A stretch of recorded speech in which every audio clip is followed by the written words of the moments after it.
Hello, hello, hello, and welcome to another exciting episode of Nothing Zilch Nada. We're your hosts. I'm Mr. Xavier Dean, And I'm Jacob Green. and this week Jacob has an interesting topic, right? Yeah, well, I don't want to say interesting per se, but like it's um I don't know. so I I don't had to know. I had to I was juggling a couple of different things this week. There was one topic I really wanted to do, but I think I'm gonna save it for another day because it requires me to do a little bit more research. Um nothing to where because like I'm trying to make it so that way it could be fit into our 40-minute time span because it shouldn't take that long. But I can always talk about it another day. But my other reason, well, at first I finally found that poetry book that I was talking about. Okay. My plan was to share poems, but what I ended up doing yesterday, I came back home and I was looking through. My so as a I'll start off by saying as some of you might know this, some of you might not, but I was homeschooled from kindergarten all the way till I graduated high school. And starting around eighth grade, I started doing this curriculum program. It was called Classical Conversations. It's actually, I don't want to, I don't know how popular it is, but I guess it's popular enough to where it's in different states. Hmm. Um, it's not like there's like a different type of program for every town in one state or anything, but it's in a few different states. Um, but I did that program from eighth grade up until I graduated high school. It provided some more structure to our to the education program that I was working with. And basically what it was you're still homeschooled, but you got to meet with other people that were pretty much you're doing the same subjects as them, but your approaches are different. And it was more of a discussion than a class, which is I'll probably get more into that type of structure in another time, another type of discussion. Hmm. But we did a bunch of different stuff. But one of the things that we did my freshman year of high school. So the way that the curriculum program was set up, they weren't like grade years, they were called challenges. There was challenge A, challenge B, and then challenge 1 through 4.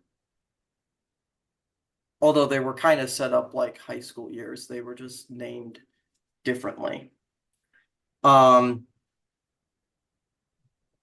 but my freshman year, we started to write we started to read short stories.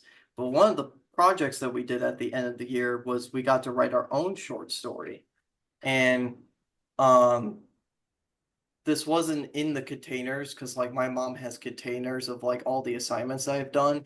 And legit, I plan on going through some of the stuff that I did in like an episode. Not all of them, because there's a lot. But uh I do want to talk about them one of these days. But one of the things I do want to talk about is the short stories that we wrote for the end of the year.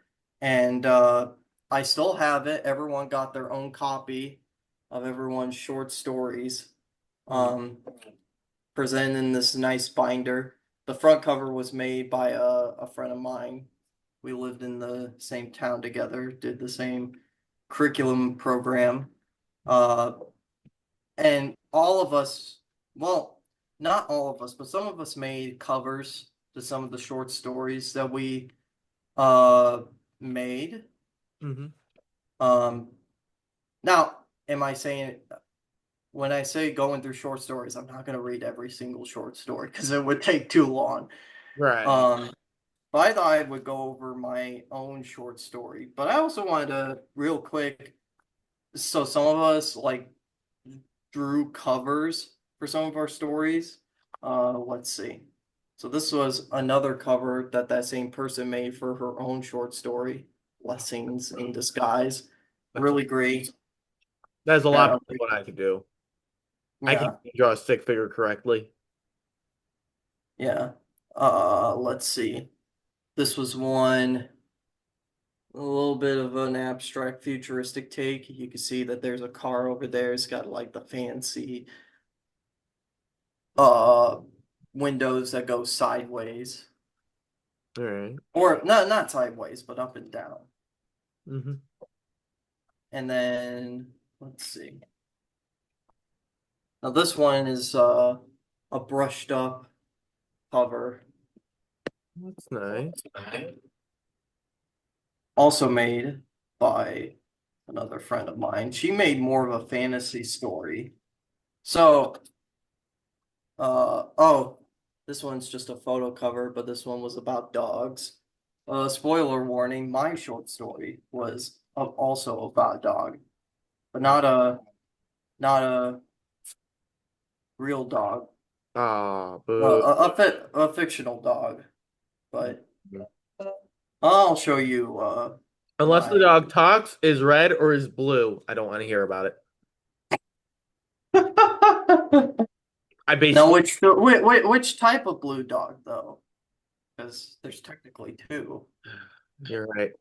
The one that only talks when it's a puppet. Otherwise, Okay, yeah. Um. those are the only clues I'm giving you. Mhm. I mean, I guess technically what I just said was also a clue. So I gave you three clues.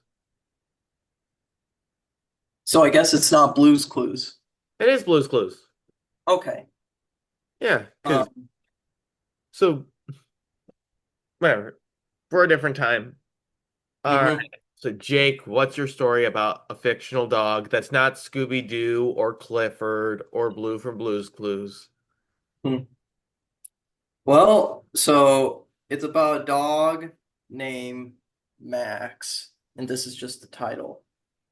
Oh, so like the movie Max about a German Shepherd. Yeah. Not a German Shepherd. I made him a golden retriever Oh, in so this story. Um, so I better. used to draw a lot, especially in grade school when I took art classes. Looking back at this cover art, I kind of like the way I drew this. You know, got a little house, got a little fire hydrant. There's a plane, and the reason it's a plane. This is by the way I drew this plane. I mean, it's not like the most detailed thing out there, but I made the proportions pretty right, especially the turbine engines over there. And Yep. then this is a city over there. Uh, this is supposed to be the Eiffel Tower. You'll Mhm. see why in a minute. But cover, it's pretty good. I also did some pretty good I should have done more shading for the sky, but like I also had to think about the title as well. But Mhm. let us go through the story. Let's I'm dive. not gonna go through the whole story because there's actually another one I want to go through, and Okay. this one is kind of long. The other thing too, and this is something to keep in mind for anyone that plans on writing anything, and I'm gonna go more into this when we read some of my papers that I did in high school. Don't do this. Don't do this. Please double space your work. And also probably make it a little bit bigger. That was probably a different flaw that I did. Yeah, and make Um, sure to indent. There's there no is an indent. There is an indent. more than Uh, just one. Like separate yeah, the paragraph. this is an overly long paragraph because all the other paragraphs are kind of like, you know, but don't do what I did. And I did this up until I think I graduated high school. maybe in my senior year of high school, but like, please. Anyways, I plan on skipping some of this stuff. And I went over this in our last episode, but this short story I read about a dog, and the concept is that this dog goes through the 5 stages of grief, and I made this story a lot darker in its original concept, but my mom read it and it was, well, she read the outline for it and was just like, yeah, you probably need to make this a little bit more different. So this one is different. So if you don't know what the general concept of a short story is, they're not always short stories, you know. Some of them are like 1 page, some of them are even 2 pages, some of them are a lot longer. Like, I think a good example of what a short story could be is something like The Go-Getter, a book that was written in 1929, I think. But that book is a few pages longer. I think it's like 20 pages, but that's still like considered like a short story because Mhm. it's not a book where it's like 1,000 pages and it's like chapter by chapter. Right. But, you know, this is a story about Max, and I do want to read this some of this beginning paragraph. So, I woke up in the morning and I realized that something was different. My owner is gone for the day. I assumed that he must be at work. My name is Max, by the way, and I live with my awesome owner in Norfolk, Virginia, just a random location that I picked. I am a golden retriever, so I was right. I am a golden retriever with light brown eyes, 65 pounds in weight. My owner and our neighbors say that I'm such a nice and handsome dog. So it's a very self-conscious dog. Some of the things I like to do are run, eat, sleep, and play with my owner. So he's one of those dogs that is like eat, sleep, repeat. Mhm. We've been together for 3 years now, and the two of us have gone along pretty well since the beginning. He came up with a daily routine for both of us. I like routines. They give you something to do. This is also, I made it so that way the dog is kind of sporadic in thought. Because, Mhm. like, I made it so that way, well, what does a dog think like? Squirrel. Pretty much. I pretty much made it look like Doug. Nice. If you could just read his thoughts without the collar communicators. Mhm. So, uh, just give it around a bit. I'll go around the daily routine that they do. So, Sunday, we go to the dog park. Monday, we go to the forest on a nature walk. Tuesday, we go to the pizza place, which I call Luigi's Nice. because typical Italian name, and also because Luigi's probably my favorite Mario character besides Waluigi. Hmm. But we go there for lunch since we both like pizza. Wednesday, I do whatever I want because my owner is gone at work all day. Thursday, my owner's girlfriend comes over. Friday, we eat no meat. Okay, so I need to specify this part. So, typically speaking, so the only reason I'm explaining this is because I'm Catholic. I follow the Catholic religion, so I put some Catholic-based things into the stuff that I write down. But Mhm. in Lent, uh, you're supposed to give something up. Mm. And even though it's not Lent for the entire year, on Fridays, you're supposed to give something up. And I thought for everybody, you were supposed to give up meat. Mhm. But that was just something that my family did. And typically speaking, other families have done that too. But Traditionally, it's meat. yeah, particularly it's me. But it doesn't have to be. And I don't give up meat on Fridays anymore since I got diabetes and I need to eat something and I have to have the protein. Also, I never was really a big fish eater to begin with. I'm supposed to be reading the short story, and at the same time, I'm revealing stuff about my life that I am reading in this short story. The Mhm. things that you learn from Yeah. a writer. Yeah. And then Saturday, it's movie night. Um, and one of the things I put, and this is a character trait that I put specifically about my dog, because my dog used to like eating popcorn. And Mhm. I'm not kidding you when I say that we would like pick popcorn from the container, and then she would walk over and just be like, What you eating there? yeah, basically when she stares it out at you, she wants popcorn. So I put one of the things I like about movie night is that it involves popcorn, which is something I like to eat. And I put stuff about like how they do everything together. Um, and let's see, I'm trying not to read this whole story. So we go back to like the present day, when what he's thinking about, because all of that is just backstory stuff. Um,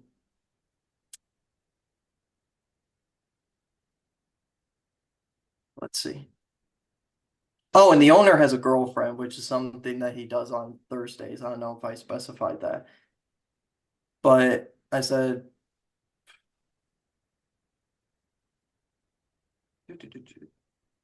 I walked back downstairs and found a bunch of dog food in my bowl and a lot of water. Why did my owner do that? He probably didn't want me to starve to death while he was at work. So there's this morning routine. I also put stuff from The Hobbit because I put breakfast and second breakfast down. I like it. Which, if you've not read anything from Tolkien, hobbits like to eat 6 meals a day. Mhm. So they call first breakfast and second breakfast. Um, Of course, Jake is overcompensating for the fact that he hasn't seen all the Lord of the Rings movies or read all the books.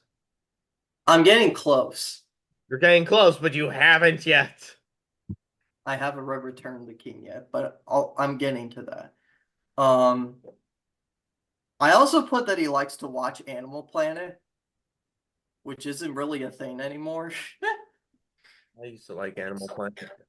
They used to have I they used to have these shows that were basically America's Funniest Home Videos, but with pets. I used to love watching that. Yeah. I put that he has a toy bone named Morton that he likes to wrestle with, and that the show that he was watching on Animal Planet was about cats. They're just so funny. I put that down. Um, so uh he does all this stuff and the owner hasn't come back yet. And there's this strange woman that comes in at the door, and then she says, don't worry, I'm here to take care of you. I'm not going to hurt you. I recognized that voice right away. It was that lady my owner talked to last night. I Oh, couldn't hear what they were saying last night, only that he had to be somewhere and that I needed a caretaker. The weird thing about that conversation was all those papers on the table. Something weird is going on, but what is it? Um, I put some other stuff down, but then he goes, "Why is he not here yet? He wouldn't forget. He always comes back, unless, no, he can't be gone." So I passed by the kitchen table and noticed that those papers that were there the night before. I went to the table, read the papers. I could read. I could read. My breed of dog is very intelligent. They look like papers from the place my owner works at. One of the papers said, oh, ignoring that, one of the papers said that my owner had to be moved somewhere. It didn't say where or why. I found the word Paris circled on one of the papers. I barked, "That's it! He's at Paris. I wonder why he's not back yet." That explains the conversation and the caretaker, "Well, why didn't he take me to Paris? I've been to Paris before with him. He has to be there. He must be leaving right now. I have no choice. I have to catch up with him. I must look for him." And he takes Morton with him, and he dashes through the doggy door. All right, now the question is Paris, Illinois, Paris, Kentucky, Paris, Tennessee, Paris, Paris, France. Texas. Oh, well, Yes, I'm being typical about it. well, Um, I'm going to make sure that you're going to the right Paris. That way I got a good visual. yeah. So he goes to look for his owner, goes with him because he goes through the doggy door. Apparently, this house, I didn't make a fence around the house. So he escapes pretty easily. Man, But man. takes Morton with him. He starts smelling for his owner. Smells like chocolate chip granola bars, hot mint tea, and fresh baked pizza. Pizza. Yes, I'm being very specific. Um, yeah, so it takes him to Luigi's, the pizza place. The owners check up on him. They bring him some pizza, give him belly rubs and whatnot. Um, that tasted so good. Um, and then he passes by his favorite fire hydrant and says, "This is my favorite fire hydrant where I like to do my business." I mean, Um, um, everyone's got to have a favorite fire hydrant, right? yeah, so I saw the park that my owner likes to walk me every day. I ran all over the park hoping to see my owner somewhere, but I couldn't find him. I started to become so angry because I was scared, confused, and had so many questions. Why did he leave? Why didn't he take me to Paris? What was the reason for leaving me? Um, so this is probably a good time to talk about because this isn't just a story about a dog. It's about a dog going through the 5 stages of grief. Except, it isn't necessarily about death, Mm-hmm. which I really wanted it to be like that back then because I was a dark and edgy teenager. Ah, yes. Jake was dark and edgy. You could see him Yeah. walking through band with the classic, hair over the eyes, emo look, saying things like, I'm gonna put some dirt in your eye. so much better than what I was gonna say, because I didn't have anything. Um, Uh, you but could this is a good, you could hear yeah, him but listening to My Chemical Romance. yeah, I put the 5 stages of grief. So the thing where he was talking about, the papers, that was the first stage of grief, denial. That like, oh, he can't be gone. He mustn't be gone. He's probably not the word. But Right. and then, he talks about anger because he's confused and whatnot. Um, Hmm. and then so he goes to the airport, which, there's a airport in Norfolk, Virginia. I don't know if there is one. There probably is if I chose that specific location. But the flight leaves for 11 a.m. and he goes over there and he says, "I have to be careful because the security guards were out to watch for intruders." Then I heard a voice saying, the next flight to Paris on gate B will leave in 5 minutes. So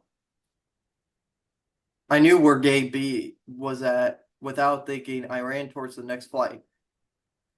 So he goes there. There's only about 2 minutes left. I was about I was about to go to the plane Hmm. and running towards the next flight where the pets in cages were going when a security dog in a uniform stopped me. I recognized that that German Shepherd's code and scent. It smelled like coffee, donuts, and cigars. Yeah, your typical security guard. Nice. Security guard. And to make it even more German-like, I named this particular security dog Adolf.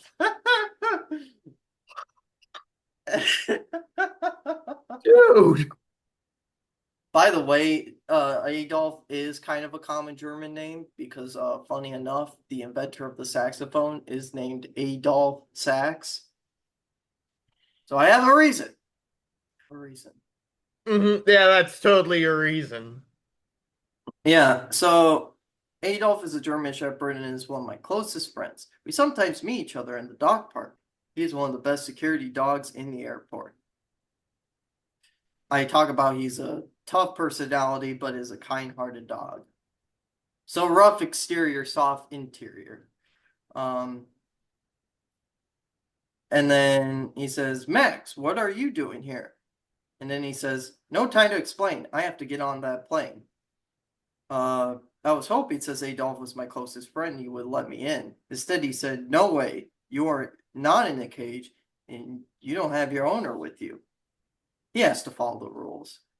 Um, I put 2 years ago at puppy school. He got an award for being the best behaved dog in class. He says, uh, well, he said, I howled. Please let me in. I must find my owner. I really miss him, and I know he's in Paris. Just have pity on me. Hmm. So I just recognize we're on the third stage of grief now, which is bargaining. So he's bargaining to be put on the plane. And so before I would let him answer, the door leading to the pet cages was closing without thinking. I jump on the stairs. When the door was almost closed, I barked, sorry, Adolf, I'll pay you back with a ham bone.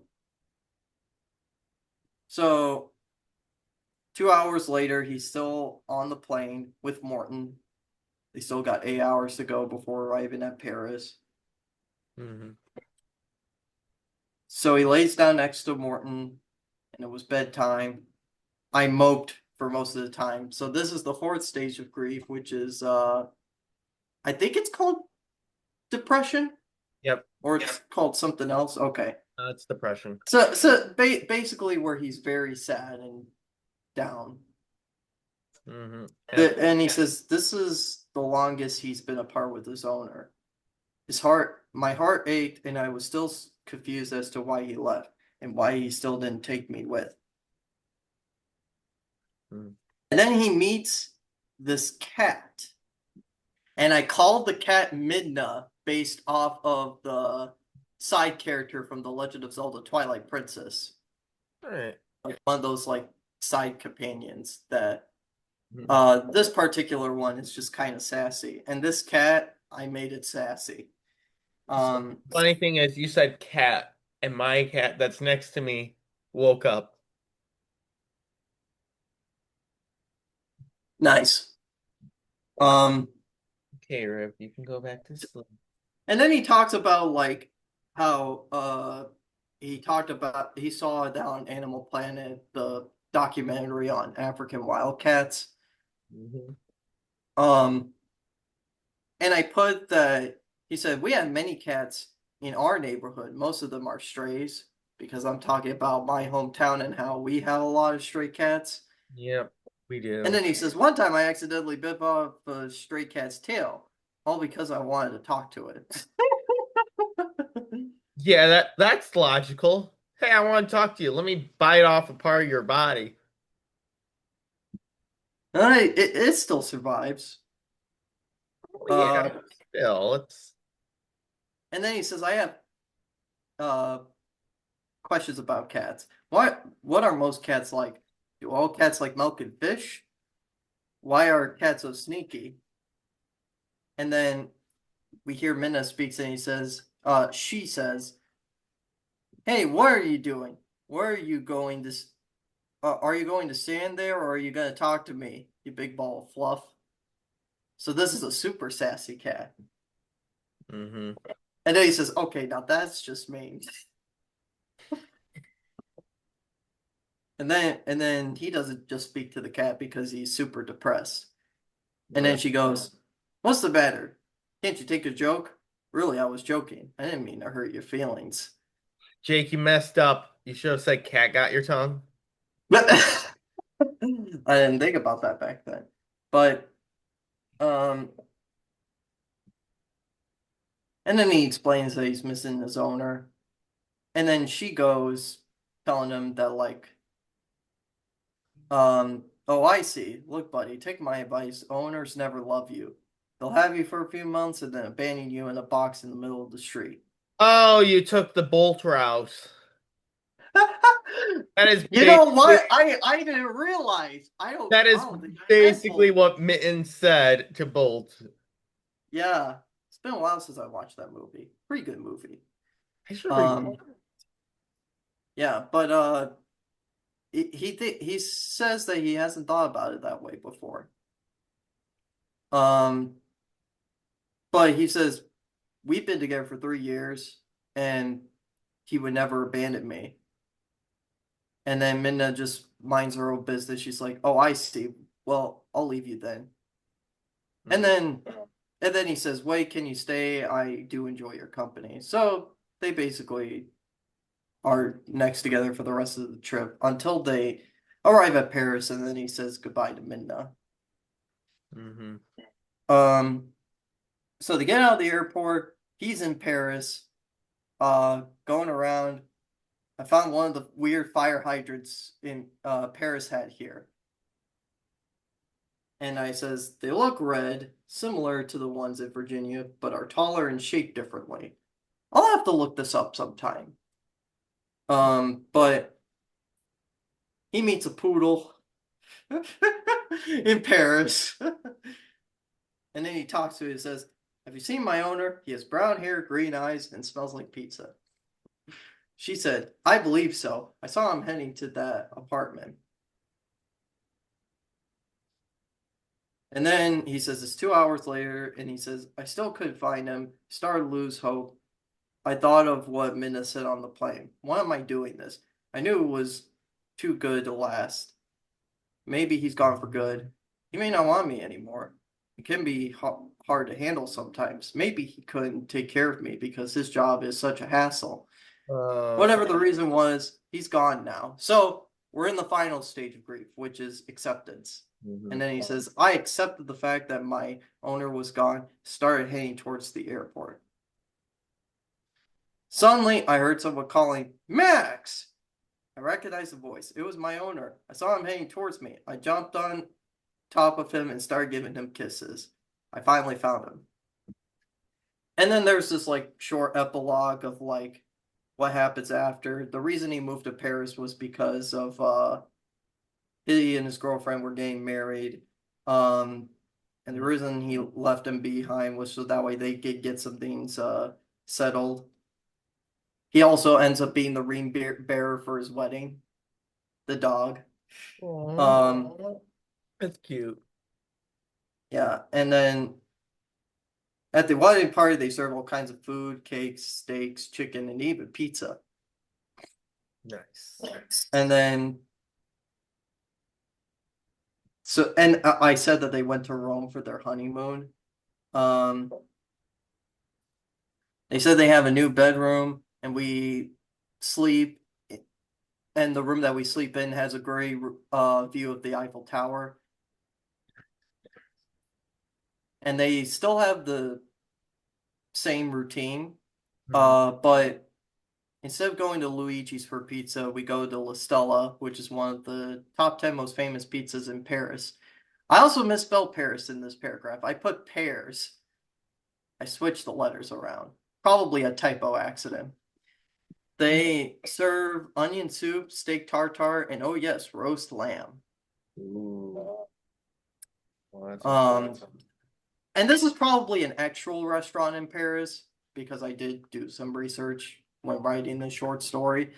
But I'll have to look all this up when we're done. Um, so last part I says, I am not actually upset when he leaves anymore because I learned my lesson on the journey to Paris. I have now eased my regrets about my owner leaving me behind, and everything is great in this new lifestyle. But I keep feeling like I'm forgetting something. What is it? Oh my gosh, I forgot to give Adolf a ham bone. And that's how the story ends. Yep. So yeah, Like that's my that. short story about the 5 stages of grief. In terms of implementing it, I think I did a decent job of doing that. I mean, way Um, better than certain movies.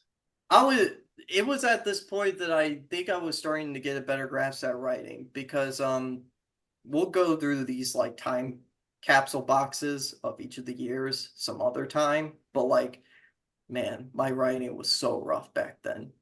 All right. But then again, I was writing a basic format because when you write papers in the curricular program, they go through it step by step, and we do what's called the MLA format. I'm sure you're familiar with it. Most schools they use a different format, the APA format, Yep.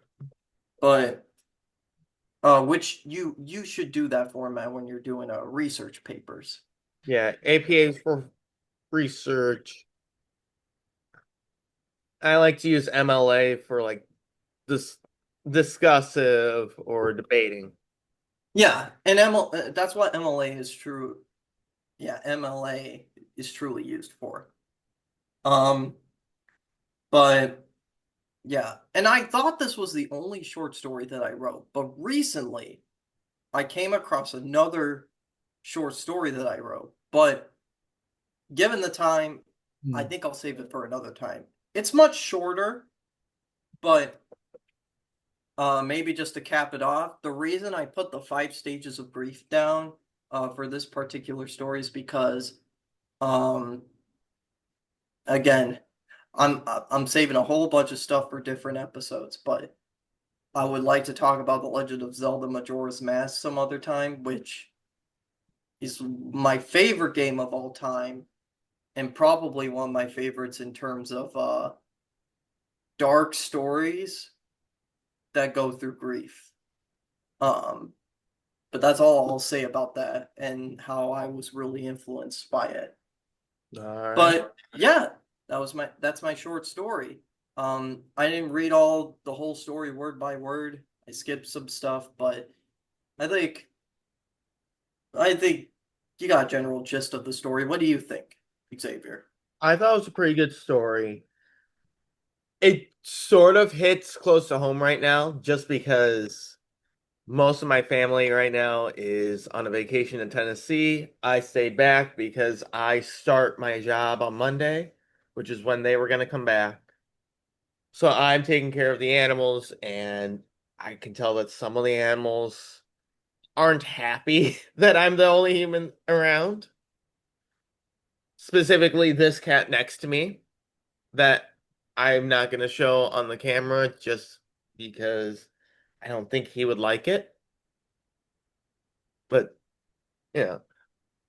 But on the other hand, I can't really see any of them pulling a homeward bound and escaping the house to meet up with the family. So way to go. You stole from both Bolt and Homeward Bound. It's interesting. I had a way darker concept for this story because, again, Majora's Mask, I was kind of thinking about that. I even had a similar opening to Majora's Mask, which I love the opening. We need to talk about introductory sequences to movies and possibly games some other time We with do. stuff like top 10 favorite ones, I guess. But Yeah. because Oh, I think a good story, no matter what it is, book or movie or otherwise, should have a good opening. mhm. And there are certain characteristics of an opening that you need to get down Yep. in order to get it right. But that will be for another time. But for now, Yeah. I'm Xavier Dean. I'm Jacob Green, Gonna quickly wish you a wonderful day, and we'll see you next week. and eat some pizza. Yes, eat pizza.